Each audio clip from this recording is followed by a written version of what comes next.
বলি এই এই এই এই এই বয়সে কি ছেলে মানুষই হচ্ছে? পাট কাটি কি মুগুর নাকি?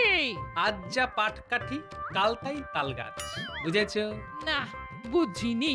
তবে আজ যে পাগল কাল সে উন্মাদ, এটা জানি। হ্যাঁ, গিন্নি, জীবনের ধন কিছুই ফেলা যায় না, এটা জানো তো? জানি না আবার, হ্যাঁ? হাড়ে হাড়ে জানি, নইলে এই বয়সে পাট কাঠি দিয়ে কেউ মুগুর ভাজে? হ্যাঁ? ছোটবেলায় কত কুস্তি লড়েছি, আজ সে কথাটা মনে পড়ে গেল গিন্নি। ভাবলাম পাট কাঠি দিয়ে শুরু করা যাক না, পরে না হয় লোহার মুগুর নেব। মুগুর চোখে দেখেছো কোনোদিনও? তোলা তো পরের কথা। হ্যাঁ, না তো, তাই তো পাট কাঠি দিয়ে শুরু করলাম। মুগুর না ভাজলে বুঝি পালোয়ান হওয়া যায় না? বাহ বাহ, চমৎকার একটা যুক্তি দিলে। দড়না টেনেই কেউ যদি মাঝি হয়ে যায় তবে তো নৌকোয় কেউ উঠবে। বুঝেছি, ঘাট হয়েছে বাবা, এই ভুল আর করবো না, কথা দিলাম।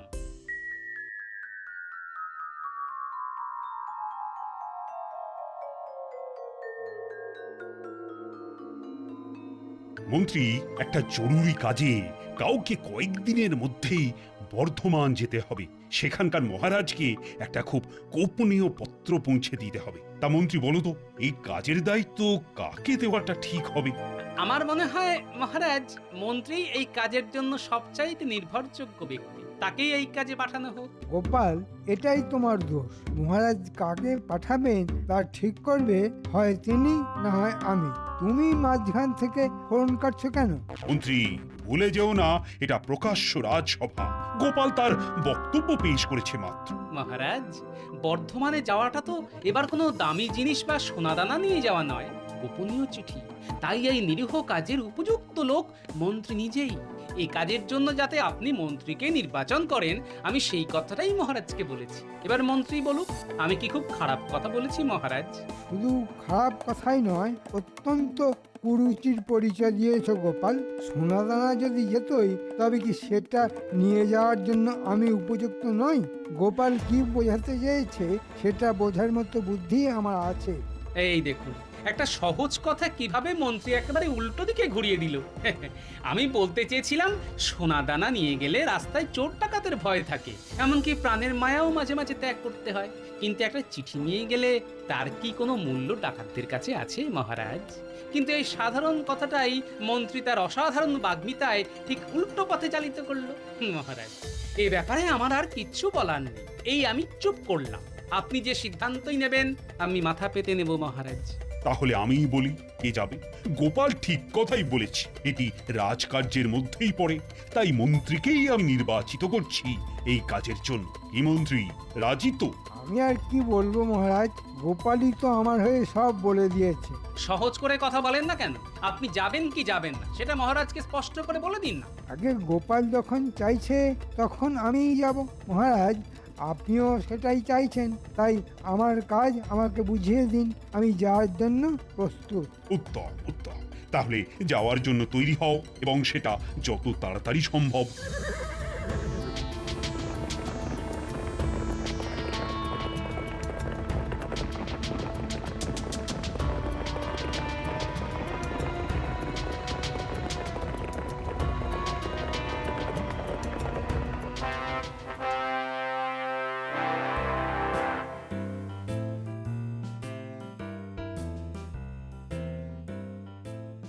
বাহ বাহ বাহ বাহ বাহ বাহ, কি চমৎকার চেহারা! তোমরা সবাই দেখো, হ্যাঁ দেখো, এই না হলে পালোয়ান। হ্যাঁ, খুব খুশি হলাম তোমার খেলা দেখে, খুব খুশি। মহারাজকে খুশি করতে পেরে আমার জীবন ধন্য হয়ে গেল। তা তুমি তো কুস্তি করো। আগে হ্যাঁ মহারাজ, 10 রাজ্য ঘুরে অনেক পালোয়ানের সঙ্গে কুস্তি করেছি, কিন্তু আমার কাছে কেউ দাঁড়াতেই পারেনি, সবাইকে কাত করেছি। এখন খুঁজে দেখছি আর কেউ বাকি আছে কিনা। মহারাজের জয় হোক। আমাদের মহারাজ আপনাকে এই গোপনীয় পত্র দিয়েছেন, সেটা দিতেই আমার এখানে আগমন। আপনি উত্তর দিলেই আমি আবার ফিরে যাব। দাও, পত্রটা দাও। ততক্ষণে তুমি এই পালোয়ানের শরীরটা দেখো। হ্যাঁ হ্যাঁ হ্যাঁ, যেন মন্দিরের দেওয়ালে আঁকা মূর্তি। পালোয়ান, ইনি কৃষ্ণনগরের মন্ত্রী। ওনাকে খেলা দেখাও, দেখাও দেখাও। বাহ বাহ, কি সুন্দর তোমার শরীর। মহারাজ ঠিকই বলেছেন, এই শরীর যেন মন্দিরের ভাস্কর্য। তা তুমি কি কুস্তি লড়ো?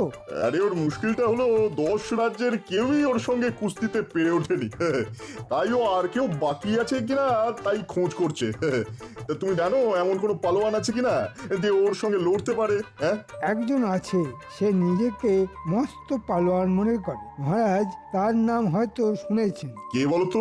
আমি চিনি এমন কোনো পালোয়ানের নাম তো মনে পড়ছে না। না, আগে তার নাম গোপাল ভাঁড়।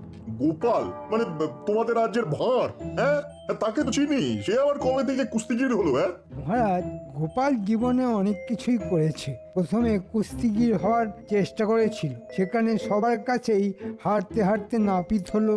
সেখানেই এর চুল কাটতে গিয়ে ওর কান কাটে, আবার এর গোপ কাটতে গিয়ে ওর মাথা মুড়িয়ে দেয়। তারপর আমাদের মহারাজকে ভালো মানুষ পেয়ে তার ভাঁড় হয়ে গেল। তবে শুনেছি ওনাকে এখনো কুস্তির আখড়ায় যায়। কি বলছো? মানে কিছুই তো বুঝতে পারছি না। গোপাল কখনো কুস্তি করতো এটা তো আমি বিশ্বাসই করতে পারছি না। হ্যাঁ, আচ্ছা, আপনার পালোয়ানকে বলুন ও যেন বলে সে কৃষ্ণনগরের পালোয়ান গোপাল ভাঁড়ের সঙ্গে লড়তে চায়। এই কথা রটিয়ে দিলেই দেখবেন গোপাল রাজি হয়ে যাবে। এ ব্যাপারে আমি আপনার সঙ্গে বাজি ধরতে পারি, আর এই রটনার কাজটা আপনিই করবেন। কে এই গোপাল ভাঁড়? আমি ওকে কিসে সব হাড় গোড় ভেঙে দেব। না না, তা করতে যেও না পালোয়ানজি, প্রাণে মেরো না। দেখো পালোয়ান, গোপাল যেন প্রাণে বেঁচে থাকে। হ্যাঁ, মাটিতে বারবার ফেলো, কিন্তু দেখো ওর যেন কোনো গুরুতর আঘাত না লাগে। বুঝেছো তো? যথাজ্ঞা মহারাজ।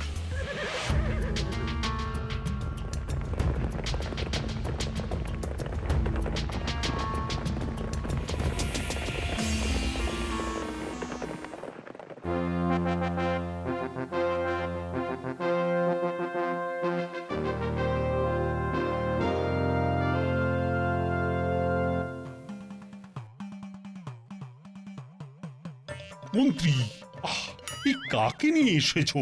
এরকম চেহারা তো সচরাচর দেখা যায় না। এ কি পালোয়ান? কুস্তি করে? আগে হ্যাঁ মহারাজ, এর শরীরের পেশি দেখলে মন ভালো হয়ে যাবে, দেখবেন নাকি? নিশ্চয়ই মন্ত্রী, দেখবো। পালোয়ান, দেখাও তো তোমার এই সুগঠিত পেশির খেলা। এই দেখুন আমার শরীর কেমন কথা বলে। বাহ বাহ বাহ বাহ, এ কি শরীর নাকি পাহাড়! আহাহাহা, সবার শরীর যদি এমনটা হতো। মহারাজ, আপনি প্রীত হয়েছেন শুনে আমি ধন্য হয়ে গেলাম। তা তোমার এখানে আগমনের কারণ? মহারাজ, 10 রাজ্য ঘুরে এমন কোন পালোয়ান পেলাম না যে আমার সঙ্গে কুস্তিতে জয়লাভ করেছে, তাই এখানে এলাম। এখানে কেন? মানে সেরকম পালোয়ান এখানে আছে বলে তো শুনিনি যে তোমার মতো ভীমের সঙ্গে লড়াই করতে চায়। মহারাজ, শুনেছি আপনার সভায় গোপাল ভাঁড় বলে একজন পালোয়ান আছে। আমি তার সঙ্গে লড়তে এসেছি। তাকে হারাতে পারলে কোনো রাজ্যেই আমার আর কোনো প্রতিদ্বন্দ্বী থাকবে না। হ্যাঁ, কি কি কি বললে তুমি? গোপাল ভাঁড় সে লড়বে তোমার সঙ্গে কুস্তি? এই বুদ্ধি তোমাকে কে দিয়েছে? নিশ্চয়ই আমার মন্ত্রী। মহারাজ, এমন কাজ আমি করতে পারি? গোপাল আমার কতদিনের সহকর্মী, তার কোনো ক্ষতি হোক সেটা আমি চাইবো? এটা হতে পারে? পালোয়ান, কে তোমাকে গোপালের নাম বলেছে? সে যে পালোয়ান সেটাই বা তোমাকে কে বলল?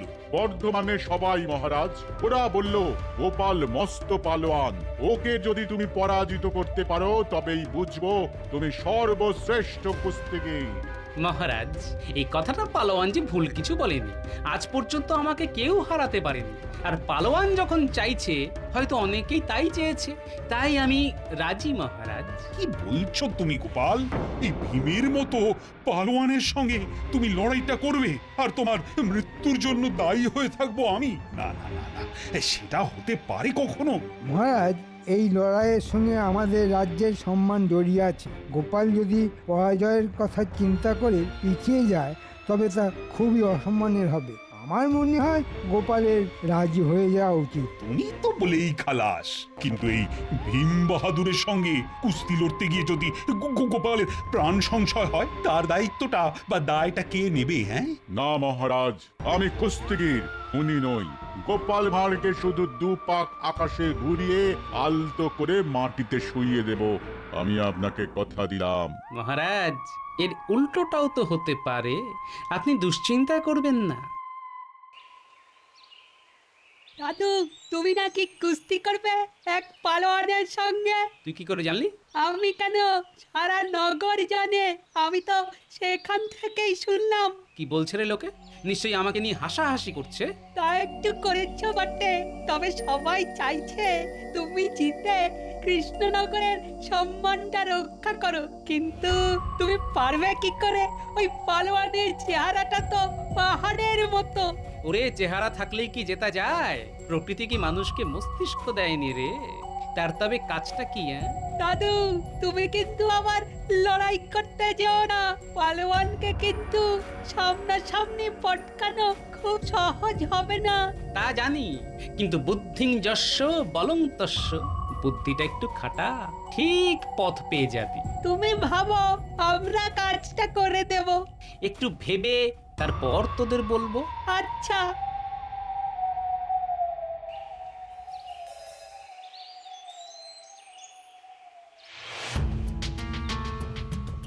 এবার গোপালকে কে বাঁচায় দেখি।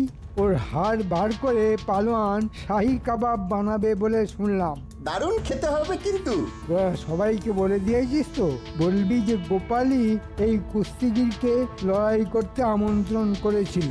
এই কুস্তিগির 10 রাজ্যের যত পালোয়ান আছে তাদের পরাজিত করে এখানে এসেছে গোপালের সঙ্গে লড়বে বলে। সে কথা জানতে আর কারো বাকি নেই, সবাই জানে। লোকে তো বলা বলি করছে এবার গোপালের পঙ্গু হওয়ার দিন এসে গেছে। এ কথাও বলছে যে গোপাল নাকি বাকি জীবনটা বিছানাতেই কাটিয়ে দেবে।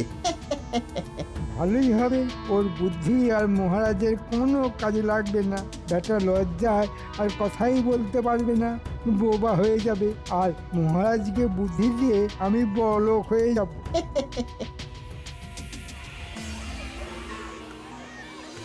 দেখে নিন, এই সেই পালোয়ান যার সঙ্গে গোপালের লড়াই হবে। সবার কিন্তু আশা চাই। এটা গোপাল কি করলো? এই ভীমের মতো পালোয়ানের সঙ্গে কুস্তি করবে আমাদের গোপাল ভাঁড়? এ তো আত্মহত্যা করা সামিল। গোপালের মতন বুদ্ধিমান মানুষ শেষ পর্যন্ত এভাবে মরবে, এটা কিন্তু মানা যাচ্ছে না। বলি তখনই পই পই করে বলেছিলাম পাট কাঠি দিয়ে মুগুর ভেজো না। কোথা থেকে কি হয়ে যায় দেখলে তো? তুমি চিন্তা করো না তো, লড়ার অনেক কায়দা আছে, তুমি তার সবটা জানো না। আমি তো কিছুই জানি না। যখন হাত পা ভেঙে বিছানায় পড়ে থাকবে তখন তো সেবা আমাকেই করতে হবে। কেউ এসে কি কোনো খোঁজ নেবে? কেউ এসে কি কিছু করে দিয়ে যাবে? আমি কারো সেবা নেই না গিন্নি, বরং অন্যের সেবা করি। সে যাকে, এখন যা বলি সেটা ভালো করে শোনো। এই তোরাও শোন। আমি তো জানি রাখে গোপাল মারে কে। এমন একটা বুদ্ধি বার করবে যে ওই বেটা পালোয়ান পালাতে বাধ্য হবে। আগে কথাটা তো শোনো। গিন্নি, তোমার ভাঁড়ারে যত গুড় আছে তা পুঁটির বাবার হাতে দিয়ে দাও। কুস্তিতে গুড় কেন লাগবে ঠিক বুঝলাম না তো। আগে কথাটা শোনোই না, তারপর যা বলার বলবে। আগে দুঃখিত। হ্যাঁ, যা বলছিলাম। গিন্নি শোনো, তোমার হাতে যত গুড় আছে তা নিয়ে জামাই যাবে লড়াইয়ের মাঠে। যেখানে কুস্তির দাগ কাটা আছে সেখানকার মাটিতে গোল করে গুড় ছড়িয়ে রাখবে, মাটির সঙ্গে মিশিয়ে। কেউ যেন তা আগে থেকে বুঝতে না পারে। আর গুলটে, তোকে একটা কাজ করতে হবে, পারবি তো? দাদু, কোন কাজটা আমরা পারিনি? তুমি যেভাবে বলবে সেভাবেই করব। বেশ, তবে একটা কাজ কর, পিঁপড়ে ভর্তি কিছু মাটি নিয়ে আসতে পারবি? বেশ অনেকটা। মাঠের গুড় পেলে যেন তাড়াতাড়ি তারা গুড়ের মধ্যে ঢুকে যায়। কিরে, পারবি তো? পিঁপড়া ভর্তি মাটি তো আমাদের বাগানেই আছে। মাটিটা ঝুড়ো, একটা ঠোঙায় করে নিয়ে যেতে হবে। তুই ওই মাটিতে বেশ কিছুটা গুড় ছড়িয়ে আয়। কাল সকালের আগেই ওই মাটি আমাকে ঠোঙায় করে দিয়ে দিস, কেমন? বুঝেছি। আমি কাল কেউ ঘুম থেকে ওঠার আগেই পিঁপড়া ভর্তি মাটি তোমাকে দিয়ে যাব। সাবাস ছেলে। কাজটা কিন্তু ভালো হলো না মহারাজ। এটা মন্ত্রী চালাকি বলেই মনে হচ্ছে। আমি তা জানি রানী। গোপালকে পঙ্গু করে দেওয়ার জন্যই ও ওই পালোয়ানকে এখানে ডেকে এনেছে। কিন্তু গোপাল যে কেন রাজি হতে গেল? ও তো না করলেই হয়ে যেত। মহারাজ, গোপাল নিশ্চয়ই কোনো উপায় বার করে রেখেছে। ওহ, তোমার কথাই যেন সত্যি হয় রানী, আমাদের গোপালের যেন কোনো ক্ষতি না হয়।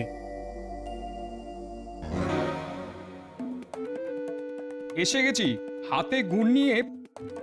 ধারে কাছে কেউ নেই, এবারে গুড় ছড়িয়ে দিতে হবে।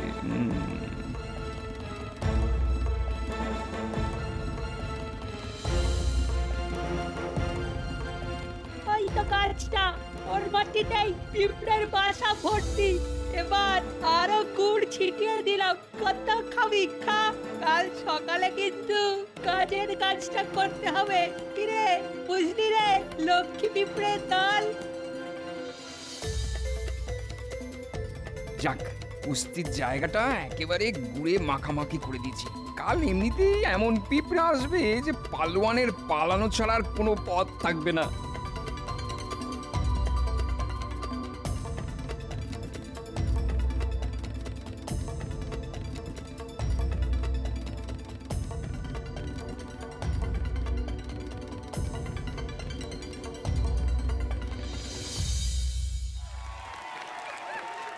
রানী, ও রানী, আমার খুব কষ্ট হচ্ছে গোপালের জন্য। আমি তো প্রার্থনা করেই যাচ্ছি যেন গোপালের জয় হয়। কি করে সম্ভব সেটাই তো বুঝতে পারছি না। তুমি বুঝেছো? না, তা বুঝিনি। তবে গোপালের মুখে কোনো ভয়ের চিহ্নই দেখতে পাচ্ছি না। তার মানে ও একটা উপায় বার করেছে। আপনি এ বিষয়ে চিন্তা করবেন না মহারাজ। আমার একদিকে আছে আমাদের গোপাল, যাকে আপনারা ভাঁড় বলেই জানেন। খুব ভালো কথা বলে। সেটা কতটা কাজের আর কতটা অকাজের সেটা নিয়ে আমি কোনো মন্তব্য করতে চাই না, অন্তত মহারাজের সামনে। উনি সবই জানেন। শুনলে রানী, গোপালকে কি রকম অপমান করছে মন্ত্রী? আমার ইচ্ছা করছে না গিয়ে ওর কানটা মুলে দিই।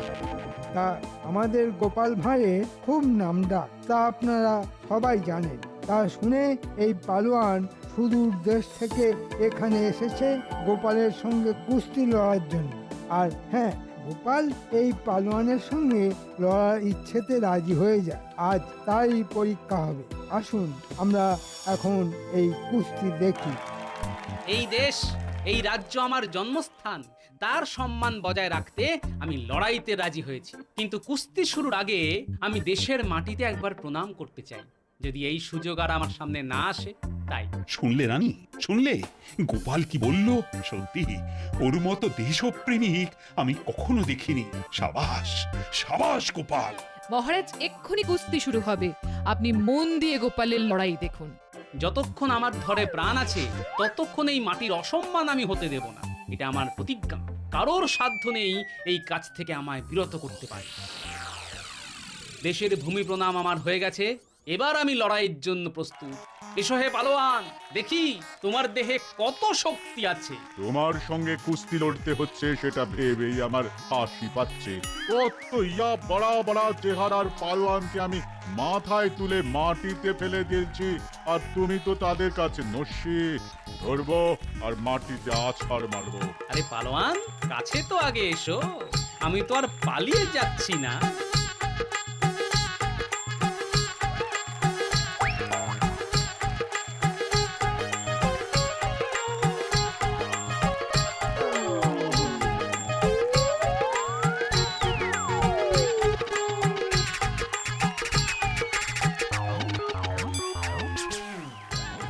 মরে গেলাম, মরে গেলাম, বাপরে বাপরে, এত পিঁপড়ে করতে গেল।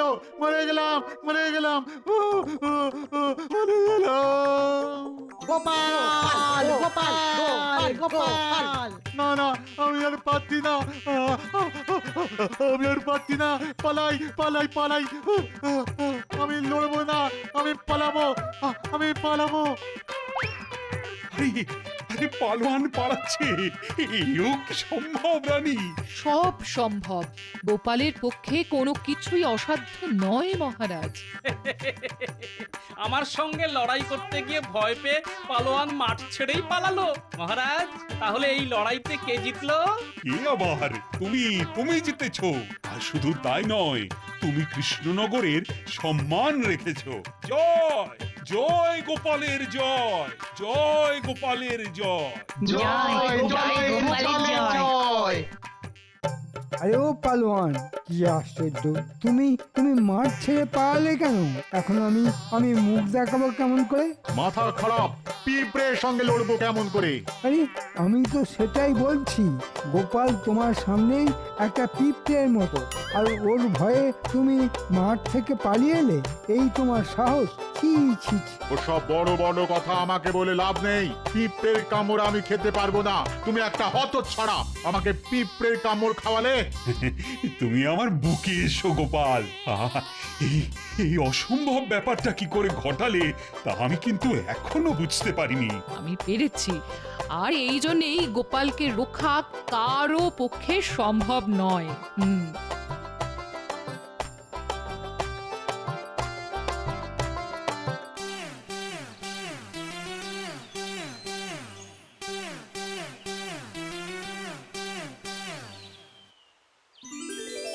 ও মা, এই তুমি হেঁটে হেঁটে বাড়ি ফিরছো? হ্যাঁ, আমি তো মাছগুলো সব ফেলে দিয়েছি। হ্যাঁ, এখন যাচ্ছিলাম সাদা থান কাপড় কিনতে। হ্যাঁ, আচ্ছা, আমার পাটকাঠি দুটো কোথায় গেল বলো তো? এখানেই তো রেখেছিলাম। ওই দেখো, ওই যে দুটো মুগুর কিনে এনেছি। হ্যাঁ, তুমি যে এত বড় কুস্তিগীর তা তো আগে জানতাম না। হ্যাঁ, এখন জেনেছি, তাই তো নিয়ে এলাম গো। এই মুকুর দুটো তোমায় আমি উপহার দিলাম।